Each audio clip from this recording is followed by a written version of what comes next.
En este domingo 16 de Pentecostés, el Evangelio está tomado de San Lucas y nos dice: En aquel tiempo entró Jesús un sábado a comer en casa de uno de los principales fariseos, y le estaban acechando. Y he aquí que un hombre hidrópico se puso delante de él. Y Jesús, dirigiéndose a los doctores de la ley y a los fariseos, les dijo: ¿Es lícito curar en sábado? Mas ellos callaron. Entonces, tomándole Jesús de la mano, le sanó y le despidió. Luego les dijo: ¿Quién de vosotros, si su asno o su buey se le cae en un pozo, no le saca luego aún en día de sábado? Y a esto no le podían replicar, observando también cómo los convidados escogían los primeros asientos en la mesa. Les propuso una parábola, diciéndoles: Cuando fueres invitados a las bodas, no te recuestes en el primer lugar, no sea que haya allí otro convidado de más distinción que tú, y venga el que les convidó a entrambos, y dirigiéndose a ti te diga: deja a este otro el sitio, y entonces tengas que ocupar el último puesto con vergüenza tuya. Mas cuando se te llame, ve y siéntate en el último lugar, para que cuando venga el que te convidó te diga: amigo, sube más arriba. Y entonces serás honrado ante los demás comensales. Porque todo el que se ensalza será humillado, y el que se humilla será ensalzado. En el nombre del Padre, y del Hijo, y del Espíritu Santo. Amén. Pueden sentarse.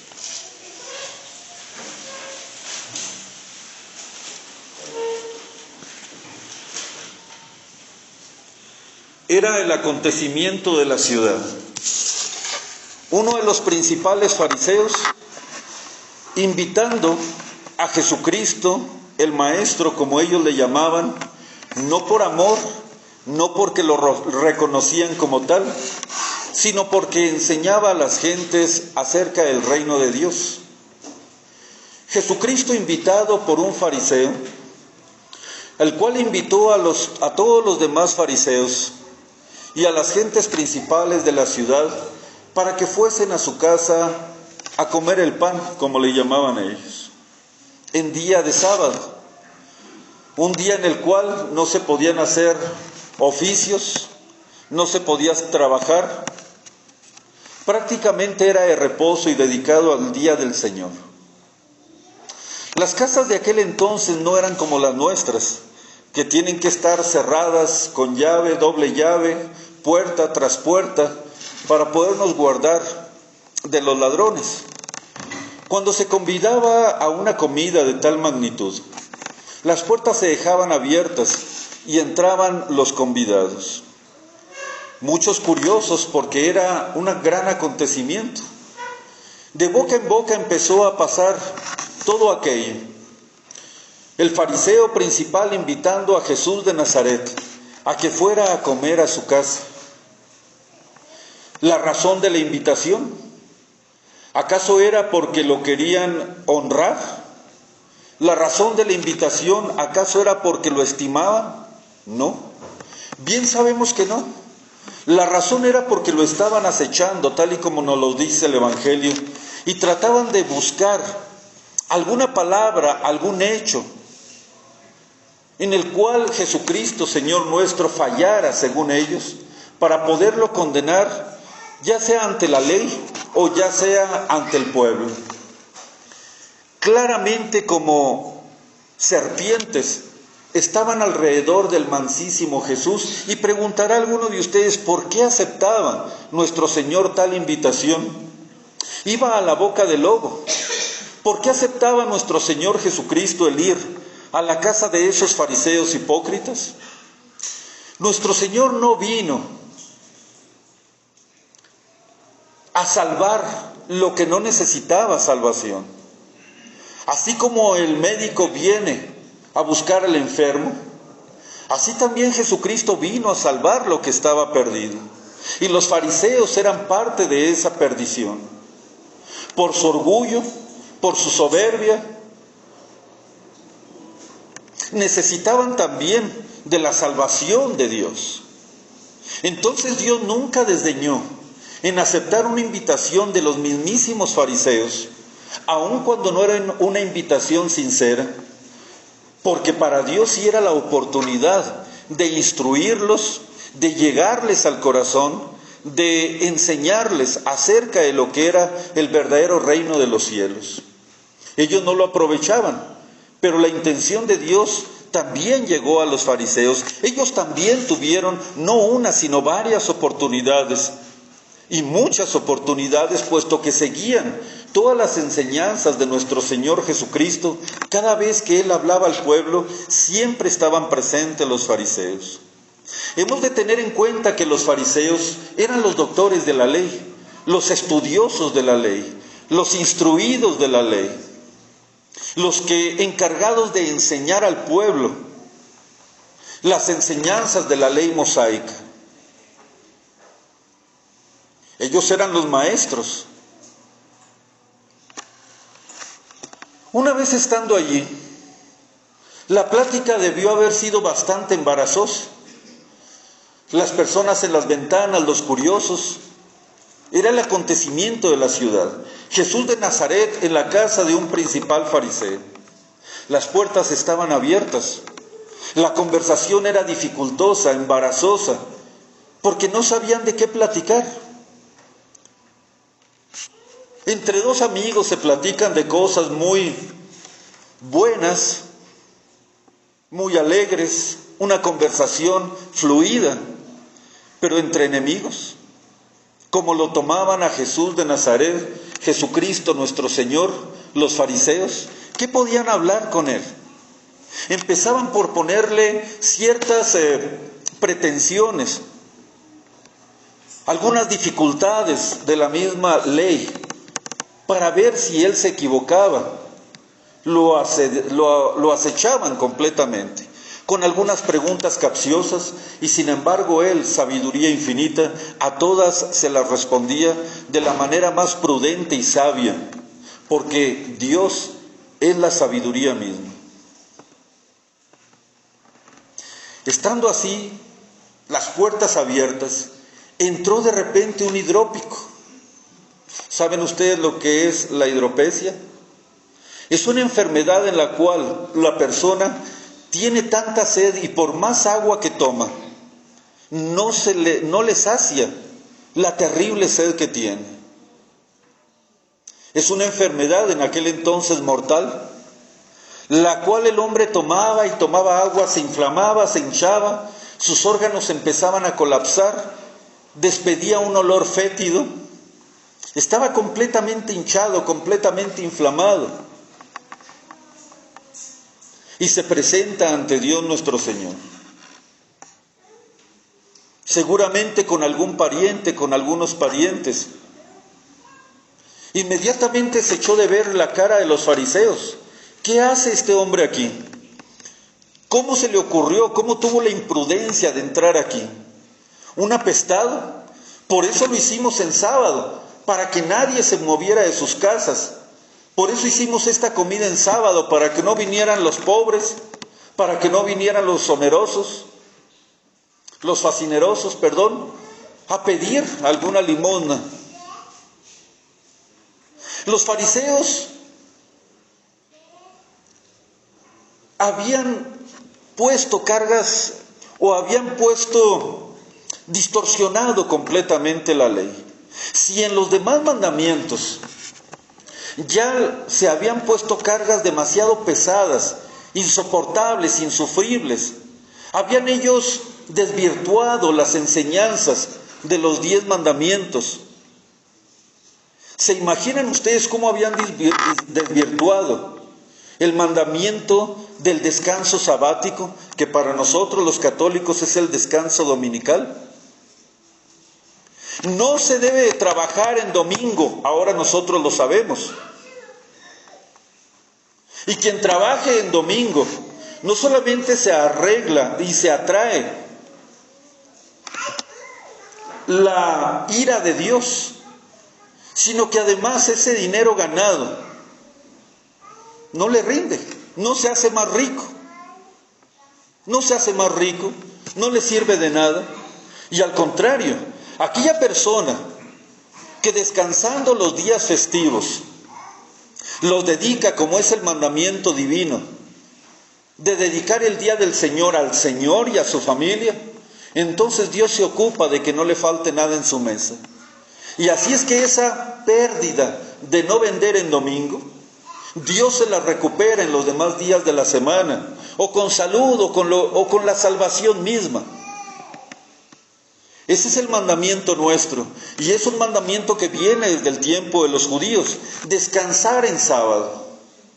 Cuando a aquel hombre se le ocurrió ir a recoger leña en sábado, Dios mandó un rayo fulminante para dar a entender a su pueblo que los mandamientos se han de cumplir. No se debe trabajar en día domingo, pero eso, queridos fieles, ya lo hemos predicado en otros años. Ya sabemos qué obras son permitidas y qué obras no son permitidas en domingo. ¿Por qué lo cambió el cristianismo del sábado al domingo? Porque el domingo resucitó el Señor. Porque es el día que ha hecho el Señor.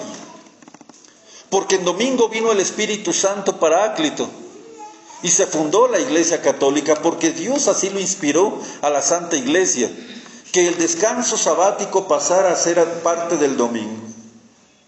Pues bien, queridos fieles, si los demás mandamientos eran desvirtuados por los fariseos, ¿se imaginan el descanso sabático? Era a tal grado desvirtuado por los fariseos hipócritas que no se podía curar en sábado. Se estuviera o no se estuviera muriendo la persona, no podía el médico ir a curar en sábado. No podían caminar unos determinados pasos. Tenían que caminar determinados pasos, y si caminaban un paso más de ese número determinado, ellos cometían una falta terribilísima ante Dios nuestro Señor. Tan grave habían desvirtuado la enseñanza del Señor, que no podía ni siquiera estirar su mano para darle la limosna a un pobre. A ese grado. Pero lo peor del caso era de que existía en ellos una hipocresía tremenda, porque mientras no podían hacer eso,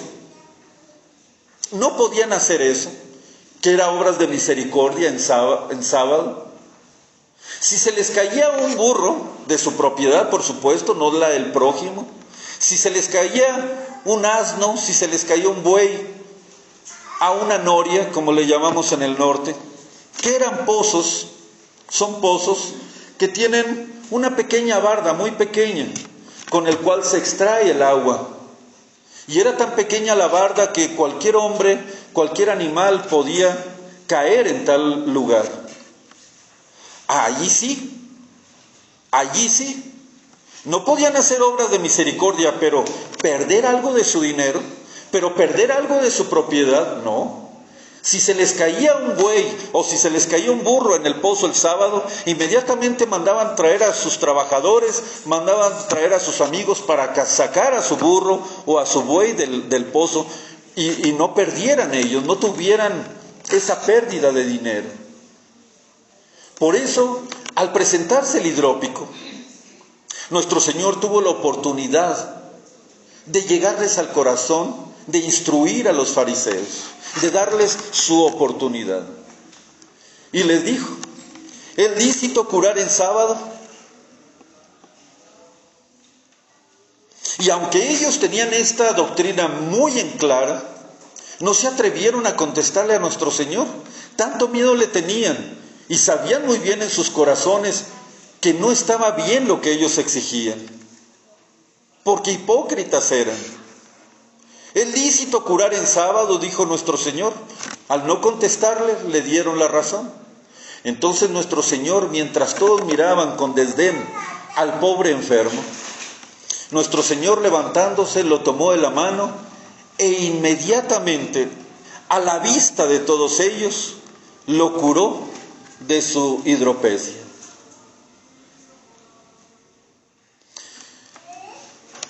La imagen de este hidrópico, queridos fieles, según Santo Tomás de Villanueva y según San Alfonso,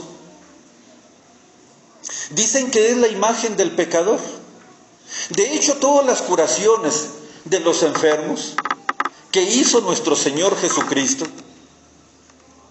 son imágenes de curaciones más del alma que del cuerpo. Por ejemplo, cuando curó a un ciego de nacimiento, era como curar para nosotros, una enseñanza para nosotros de curar nuestra ceguera espiritual, de que no podemos ver más allá de lo que nuestro propio juicio, mal juicio, hace frecuentemente. Cuando curó al mudo, quería indicarnos a aquellos cobardes que se callan para defender a la verdad, aquellos que no rezan sus oraciones, aquellos que no les gusta rezar. Cuando sanó al mudo, cuando curó al paralítico, ¿qué quería significar? Curar de la flojera a aquellos que no mueven sus pies para ir a misa los domingos, para no cumplir con sus obligaciones. Entonces ahora mi pregunta es, ¿qué significaba el hidrópico ahora?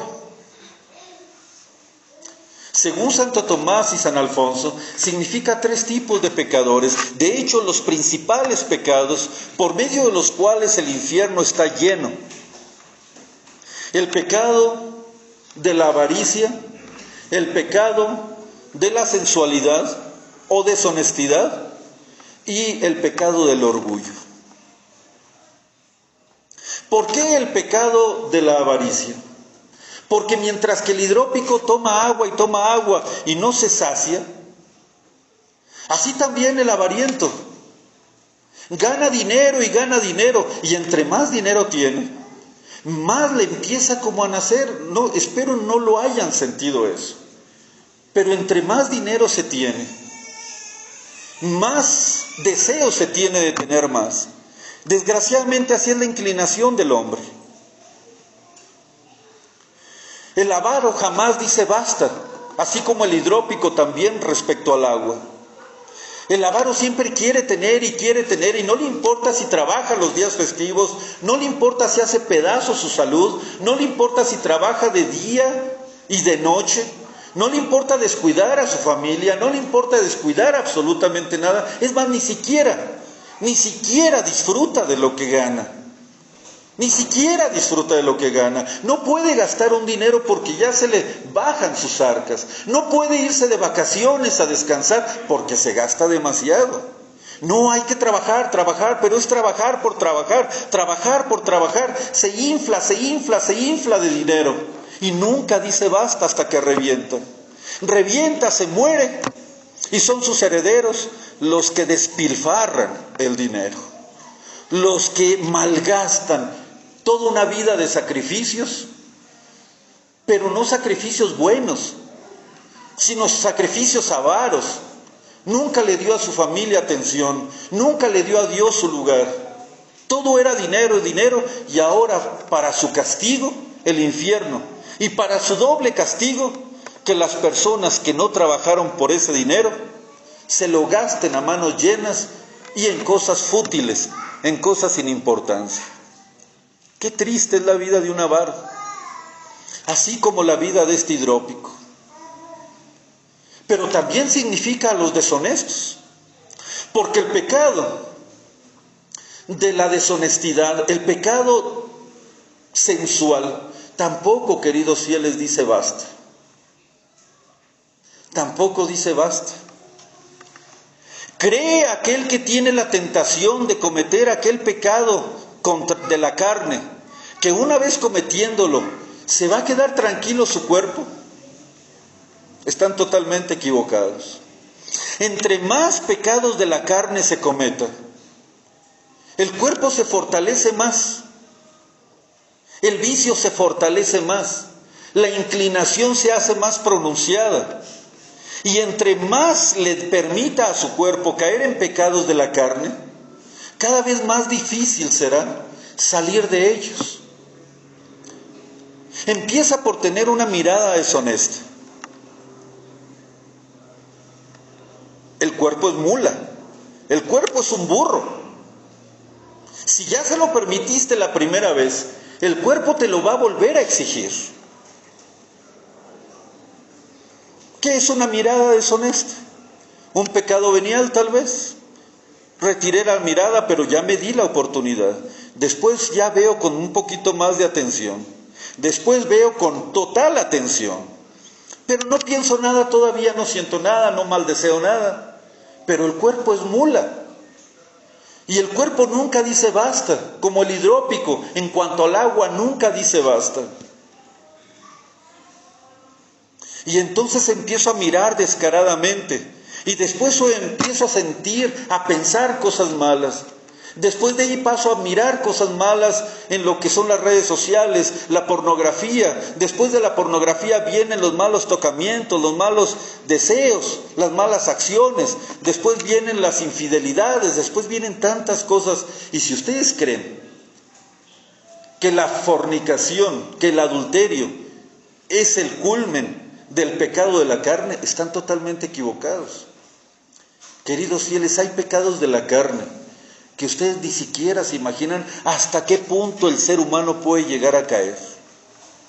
Si ustedes creen que el pecado de la fornicación de un hombre y una mujer es el culmen del pecado de la carne, están equivocados. Existe la homosexualidad, que es un pecado contra la naturaleza. Hasta ahí llega el ser humano. Hasta ahí llega. Hay pecado peor que un hombre peque con otro hombre y una mujer con otra mujer. ¿Creen ustedes que eso es lo peor que hay? ¿Qué cosas no habrá escuchado el sacerdote en el confesionario? Necrofilia, pedofilia. Y si les comento más cosas, ¿creen ustedes que eso es lo más bajo todavía? Hay cosas más bajas todavía. Nunca dice basta, esta mula nunca dice basta. El problema es de que el mal olor de un impuro no se queda con él.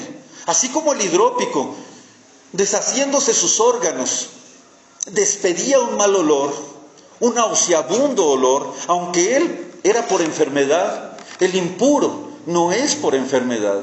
El impuro no se queda con su impureza. El impuro inmediatamente busca cómplices, no digo cómplice, cómplices de su impureza. Sus malas palabras, sus malas conversaciones, sus desnudos, sus modas, su manera de ser, su burla de los buenos, su pérdida de la fe. ¿Cuántas cosas no hace el impuro por saciar su cada vez más mal inclinada impureza?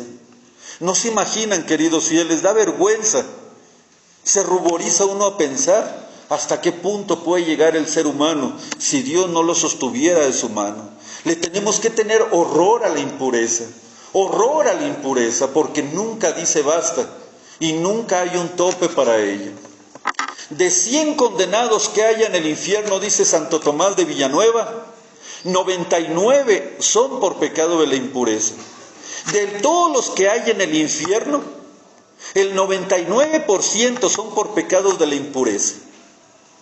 Y si ustedes creen que el 1% restante no están allí por pecados de la impureza, están equivocados también de alguna manera. Cometieron algún pecado de impureza, pero no fue su principal condenación. Pero el 99% de los que caen como gotas de lluvia al infierno son a causa del pecado de la impureza.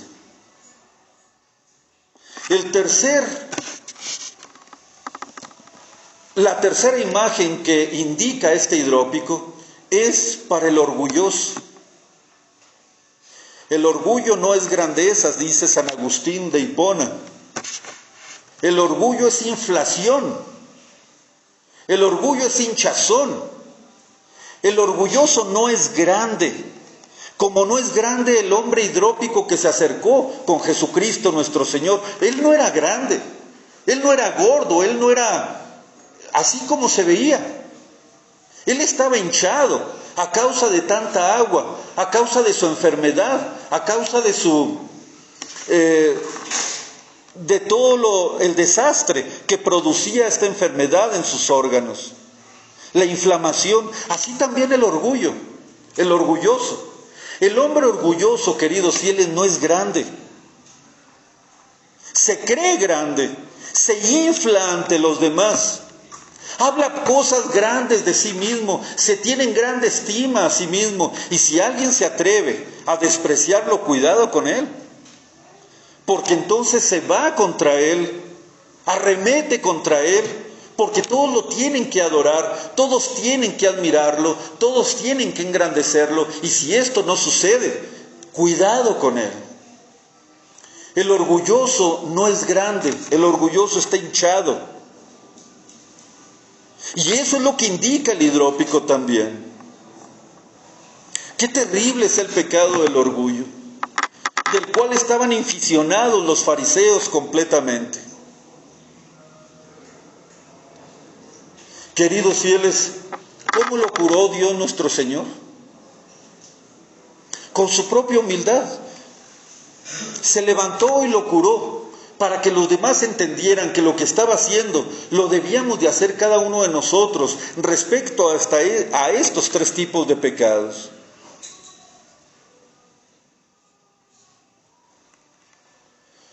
Qué terrible es el orgullo.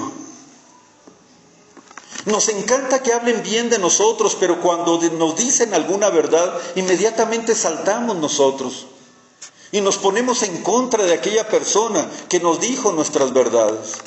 Nos encanta ocultar nuestros defectos, nos encanta cacaraquear nuestras virtudes o nuestras propias virtudes. Somos como aquel pájaro. Cuenta la parábola, cuenta una pequeña historia. ¿Conocen aquel pajarillo que él no trabaja, sino que pone sus huevecillos en los nidos de los demás pájaros? Cuenta esta pequeña leyenda, que se le acercó un pájaro a este pájaro y le dice: oye, dice la gente que tú eres un flojo, porque no trabajas y por no trabajar pones tus huevecillos en los nidos de los demás. ¿Quién le va a hacer caso a la gente? ¿Cómo se te ocurre que yo voy a andar haciendo tal cosa? No le hagas caso a la gente, sería muy torpe hacerle caso a la gente, hacerle caso al pueblo. Oye, pero también dice, le dijo este otro pájaro a aquel, también dice que tú eres un profeta, porque con tus cantos anuncian los años que ha de vivir cada gente. Ah, claro, pues claro que sí, hay que hacerle caso a la gente. Si la gente dice tal cosa, yo soy ese tipo de persona. Así somos muchas veces los orgullosos. Cuando se habla bien de nosotros, nos sentimos contentos, nos sentimos tranquilos, nos sentimos en paz. Pero cuando se habla mal de nosotros o se nos dicen nuestras verdades, qué terribles son. Qué iracundos nos ponemos. Ese es el orgullo que no podemos nosotros destruir dentro de nosotros mismos. Queridos fieles, esto es lo que indica el Evangelio de este domingo. Cómo Dios nuestro Señor quiso enseñar a los orgullosos, a los sensuales, a los terribles fariseos, con la curación del hidrópico, la posibilidad de que ellos, cambiando y aceptándolo como el verdadero Mesías, pudieran entrar en el reino de los cielos. Pero esa enseñanza no es solamente para los fariseos, es para cada uno de nosotros.